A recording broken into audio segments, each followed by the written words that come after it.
Irish Cesarewitch winner Valeurs to Kerrs returned to winning ways to take the feature race at Navan, the listed vintage crop stakes. Trainer Dermot Weld was very confident prior to the run, and the 4-year-old in the black and white stripes was reversing form here with El Salvador, who got the better of her on a seasonal return. Weld thinks she could be an outstanding stayer, and she has an entry in the Ascot Gold Cup, although she could go for the Curragh Cup then the Irish St Ledger. Racing inside the final 200, Valeurs de Kerrs and Pat Smullen, Missed United, battling on. They've gone 3 clear of El Salvador, but up towards the finish, Valeurs de Kerrs and Pat Smullen will win the Coolmore Vintage Crop Stakes in good style. Missed United second. Stubbs ran out a very impressive winner of the 5-furlong maiden, justifying his odds-on favouritism for Aidan and Joseph O'Brien. The 2-year-old colt with the white face showed plenty of ability when finishing 3rd on his racecourse debut at the Curragh, and has come on really well from that to score by 4 1/4 lengths. His jockey said he's bred to get further and will be a nice horse over a trip next year. He has an entry in the Group 1 Phoenix Stakes. Stubbs gone on a couple of lengths. Treadstone running on the outside, moves into second, but Stubbs has gone 3 lengths clear and running up to the finish. Stubbs and Joseph O'Brien drawing on now by 4 lengths. Treadstone, the organ grinder in Abacova, clear of Caliph Diamond and Broomore. Too many diamonds. Plinth provided the O'Brien team with a double on the day when striking in the maiden over 1 mile and 5 furlongs. The 3-year-old son of Monsieur in the orange colours made a very promising debut when running 5th behind Derby hopeful Ruler of the World. He ran 3rd last time at Leopardstown when well backed.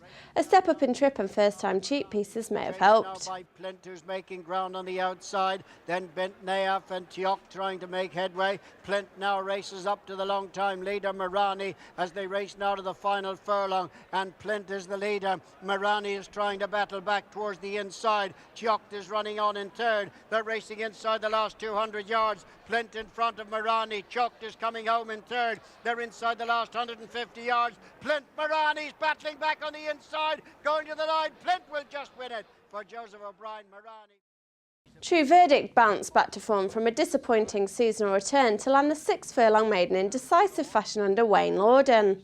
The 3-year-old daughter of Danehill Dancer in the red and white has some smart form, having finished 2nd to Sky Lantern in a listed race last season. She was getting off the mark on the 7th time of asking and returned at 2 to 1.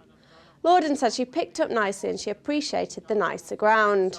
True Verdict now just in the lead, being chased now on the near side. Putting in a run is Red All-Star, and then Wexford Opera, and towards the outside Acting Talent finishing well, but True Verdict a couple of lengths in front as they run up towards the finish. True Verdict and Wayne Lorden from Wexford Opera. Acting Talent is next, and they're followed in by Red. And hot favourite Stepwise took the closer, a maiden over a mile. The John Ox trained 3-year-old in the yellow cap finished 3rd at the Curragh to stablemate Zand last season and looks one to watch. But it is Stepwise, and Declan McDonough gone a couple of lengths in front. Chased now by Hue and Cry in 2nd. Cocket Norris 3rd. They're inside the last 200, and it's Stepwise the leader as they race up towards the finish, and Stepwise draws on to win by 3 lengths for Declan McDonough and John Ox. 2nd home Hue and Cry coming through. 3rd Al Murquab. Meanwhile, half an hour after Willie Mullins scored a 1-2 in a Grade 3 at Auteuil with Blood Catil, his 7-year-old mare Tala made all to take the mare's chase over 2 miles and 3 1/2 furlongs at Limerick.